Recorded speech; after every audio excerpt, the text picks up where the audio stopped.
That day was etched in my memory forever. The bitter taste of breakfast mingled with the feeling of returning to my roots. After 6 long years building a career amid the hustle of Chicago, I, Benjamin Harrison, was back in quiet Winchester, Indiana. At 38, my decision to work remotely as an accountant for a tech company surprised my family. Everyone expected me to keep living in the big city. But something was calling me back, maybe the simple life in the countryside, or memories I'd been trying to bury in the past. That morning, as I set up my new home office, I watched the golden wheat fields dancing in the wind from the window. It was the same wind that seemed to whisper old stories, stories I had saved all for myself. Little did I know that coming back would set off events that would completely change my outlook on life. Leave a like if you've ever felt that fate had other plans for your life. My routine started to settle in naturally. Mornings were for video conferences in my makeshift office with a view of those golden fields. In the afternoons, between one spreadsheet and the next, I watched tractors cutting through the distant landscape. The silence was broken only by the birds singing and the occasional moo from the cows on the neighboring farm. My house was 2 kilometers from town, a little wooden cabin that used to belong to my grandparents. The walls still held the scent of cedar and family memories.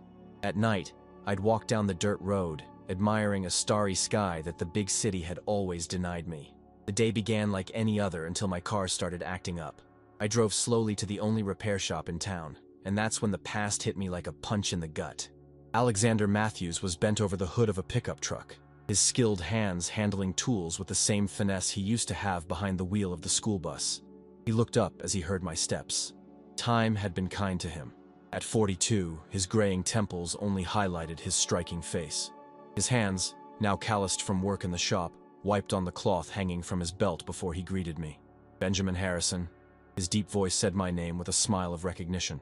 "I heard you were back in town." His blue eyes still had that sparkle that used to make me avert my gaze during school bus rides. I explained the car issue, trying to keep a professional composure. Alexander circled the vehicle, asking technical questions while I watched him work. His presence filled the shop in a way that made me realize how long I had wasted trying to forget him. "I'm gonna need a few hours to fix this," he said as he closed the hood. "I can give you a ride home if you want. I just finished up with another job." I hesitated for a moment, but accepted. On the drive, we talked about the last few years, his recent divorce, my life in Chicago, the changes in town. His laugh still had the same effect on me, making my stomach flip like it did back in our teenage days. "You've changed, Ben," he remarked as he stopped in front of my house. "But your eyes, they're still the same as that shy kid sitting at the back of the bus." I was rendered speechless, feeling the weight of that comment. As I watched him leave, I realized that some feelings don't change. They just mature with time, like wine kept in a dark cellar, waiting for the right moment to be uncovered. In the days that followed, I started heading to the shop more regularly. The car issue turned into little adjustments, technical consultations, and conversations that went well past business hours. Alexander taught me about engines while I helped him with the shop's accounting. Our hands would occasionally brush as we passed tools or documents, creating moments of silent tension that neither of us dared acknowledge. One especially quiet afternoon, he suggested I join him at the lake outside of town. "I need to check the generator at old Thompson's house," he explained. "The sunset view from there is amazing." The winding road revealed a landscape I'd almost forgotten existed. Alexander drove with one hand on the wheel, gesticulating as he told stories from the past few years. There was something magnetic about being around him. The more time we spent together, the harder it was to keep the distance I had set for myself. At the lake, while he worked on the generator, I found myself watching his precise movements. The way his t-shirt showed off the muscles honed by years in the workshop. The way he would run his hand through his hair when he was focused. "Want to learn how this thing works?" he asked, catching me off guard in my contemplation. I got closer, and he began explaining the mechanism, his voice right by my ear, his arm brushing against mine as he pointed out the different parts. The sun began to set, painting the sky in shades of orange and purple. We stood there side by side, watching the natural show in comfortable silence. There was something growing between us, something as delicate as a newly lit flame that neither of us was ready to name just yet. Getting close to Alexander started stirring up questions I had buried for years. On sleepless nights, I'd replay every moment, every exchanged glance, trying to decode signals that might have existed only in my imagination. Little Winchester hadn't changed that much. The curious glances from locals constantly reminded me of that. On the few occasions we met at the local market or gas station, I kept a safe distance, fearing the comments that might arise. One afternoon, while Alexander was showing me old photos he'd found in the shop, his hands trembled slightly as he passed a picture of him as a school bus driver. "Sometimes I wonder how things could have been different," he murmured, not finishing the thought. That phrase echoed in my mind. The fear of risking everything, my reputation, my job, my peace, battled against a desire that was getting harder to ignore. I realized I was repeating the same pattern from years ago, running away from something that could be extraordinary because I was afraid of what others would think. On a stormy night, I got a call from Alexander. The generator at the lake had broken again, and he needed to fix it urgently. Despite the heavy rain, I offered to help. We arrived soaking wet at the lakeside house, where the darkness was cut only by the occasional flash of lightning. We worked side by side, our heavy breaths echoing in the cramped space where the generator was kept. The electricity in the air wasn't just from the storm. Every time a bolt of lightning illuminated the place, I caught his gaze fixed on me. Intense, searching. "Why'd you really come back to Winchester, Ben?" His voice came in closer than I expected. I could feel his warmth, even without touching. My heart was pounding so hard, I was sure he could hear it. The words got caught in my throat as memories from 16 years ago flooded my mind. The last day of school, being left behind on the bus, the near kiss interrupted by approaching footsteps. "I needed to know," I finally replied, my voice barely a whisper. I needed to know if what I felt all those years was real or just a teenage fantasy. Alexander stepped closer, his eyes gleaming in the half-light. "And what did you find out?" "That some feelings don't change," I confessed, feeling the weight of years of silence lifting. "That running off to Chicago didn't make me forget you." His hands cupped my face, rough yet gentle at the same time. "I've waited for this for so long," he murmured. "It was always you, Ben. Even when I tried to build a different life, even during my marriage, it was you I thought about." The storm raged outside, but inside that little space, the world had stopped. Our lips met, first hesitantly, then with the urgency of 2 decades of pent-up desire. His hands slid to my waist, pulling me closer, while mine tangled in his gray hair. The kiss tasted of rain and unspoken promises, of regrets washed away and new beginnings. When we pulled apart, breathless, a particularly loud thunderclap made the lights flicker and come back on. "The generator," Alexander chuckled, resting his forehead against mine. "Seems like it fixed itself. Or maybe some things just need the right moment to work," I replied, feeling a lightness I hadn't felt in years. There, in each other's arms as the storm began to ease, I realized sometimes you have to go back to the beginning to find your true path. Winchester wasn't just the town I'd left behind. It was the place where I finally found the courage to be who I truly was. The ride back was filled with a loaded silence of anticipation. The rain had mellowed to a fine drizzle, and the town's lights shone distantly, like earthly stars. When Alexander stopped in front of my cabin, we didn't need words to know the night wasn't over yet. We went inside, our clothes still damp from the storm. The fire in the fireplace, which I'd left burning before heading out, cast dancing shadows on the wooden walls. Alexander scanned the room, noticing the old photographs, the stacked books, and the little details that made up my life. "This place really suits you," he said as he came closer. His hands found my waist again, and this time there was no hesitation in his touch. Cozy, full of stories to tell. Our lips met with a different urgency than in the shop. There was no rush here, no fear of being interrupted. Every kiss was a discovery, every touch a silent confession of all those years of waiting. His hands, calloused from work in the shop, slid under my wet shirt, sending shivers down my skin. The roughness of his palms contrasted with the softness of his gestures, melting me under his touch. "You can't imagine how many times I dreamed about this," he murmured against my neck, his voice hoarse with desire. The smell of motor oil mixed with his cologne overwhelmed me, transporting me back to the days when I used to watch him in the rearview mirror of the school bus. We made our way to the bedroom as if we were dancing to a tune only we could hear. Moonlight, now free from the storm clouds, streamed through the window, bathing the room in silver hues. Every piece of clothing removed revealed more than just skin. It revealed scars, stories, the passage of time that had made us who we are today. His fingers traced the tattoo on my shoulder, a compass I had gotten when I left Winchester. "Always pointing home," he smiled, understanding the meaning without me having to explain. Our bodies came together with the familiarity of old lovers and the excitement of a first date. Time seemed to slow down, each moment stretching out like golden honey. The warmth of his skin against mine, the sound of his interrupted breath, the way he said my name, everything imprinted on my memory like fire. In that intimate moment, the barriers we had built over the years crumbled completely. We were no longer just the mechanic and the executive, the ex-bus driver and the former student. We were simply Alexander and Benjamin, two hearts finally beating as one. Later, lying amidst rumpled sheets, his fingers lazily traced patterns on my back, while the world outside began to wake up. The first ray of morning sunlight found its way through the window, golden like a promise.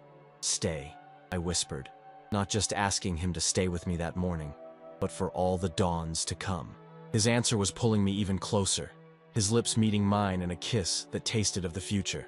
The days that followed brought a brand new routine, as natural as the sunrise. Winchester, with its curious stares and whispers in corners, began witnessing our story unfold without reservation. Alexander kept working in the shop. I managed my business remotely from home, and gradually our lives intertwined like two currents in the same river. The first time we stepped into Café de Rose together, the town's main hangout, the silence that fell over us was deafening. Rose, the owner who knew every secret in town, served us coffee with a knowing smile. "It was about time," she said, placing an extra slice of apple pie on our table. "I received an email from corporate in Chicago, offering a promotion that would require me to go back to the big city. Years ago, I would have accepted without a second thought. Now, sitting on the cabin's porch with Alexander, watching the sunset paint the sky in shades of pink and orange, the decision was as clear as day. "I can't leave the shop," he said, his voice tight with worry. "This is the work of my life. I built it from scratch after I stopped driving the bus." "I'm not asking you to do that," I replied, intertwining my fingers with his. "Winchester has always been my home, even when I was away too long to admit it." News of my permanent stay in town spread quickly. Some customers stopped coming to Alexander's shop, but others surprisingly started showing up even more. The young pastor of the local church, who everyone expected to lead some protest, began bringing his car exclusively for Alexander to fix. "People change," the pastor said during one visit, "and God teaches us that true love is a blessing, no matter what form it takes." One particularly meaningful afternoon, Alexander took me to the old school bus, now retired and parked behind the shop. "I've been keeping this for years," he said, pulling a yellowed letter from the glove compartment. "It was my graduation essay, where I had, between the lines, written about a love too shy to speak its name." "You always knew?" I asked, feeling tears blur my vision. "Always," he replied, his voice thick with emotion. "But back then I wasn't ready. We needed all those years to become who we are today." That night, during the weekly dinner at my mom's house, a tradition that now included Alexander, she brought out an old photo album. Among the pages, we found a picture from the last day of school. Me, in the back seat of the bus, looking out the window, and Alexander at the wheel, his reflection in the rearview mirror captured perfectly by the camera. "I always knew you two would end up together," my mom said, serving another helping of mashed potatoes. "Some stories just need time to be told right." And so, Winchester watched our story unfold like the pages of a long-awaited book. The shop got a new sign, Matthews and Harrison Automotive, and our days filled with the deep simplicity that only true love can bring. Sometimes, on Sunday mornings, we'd still take that road to the lake, retracing the journey that brought us back together. And there, where it all really started, we silently renewed the promise that some waits are worth it. Deciding to stay in Winchester brought along a host of practical changes. First came the sale of my Chicago condo, a process that Alexander followed with a mix of apprehension and hope. Every document signed was another firm step toward our future together.